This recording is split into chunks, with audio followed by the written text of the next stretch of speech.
akan mu Palestine suna da haƙƙoƙi, Yahudu suna karkashe su don yaƙi, tsaya musu ne mafitar mutan kirki,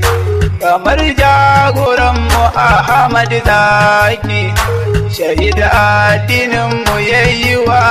aiki, shahida addininmu yayi wa aiki Kudus.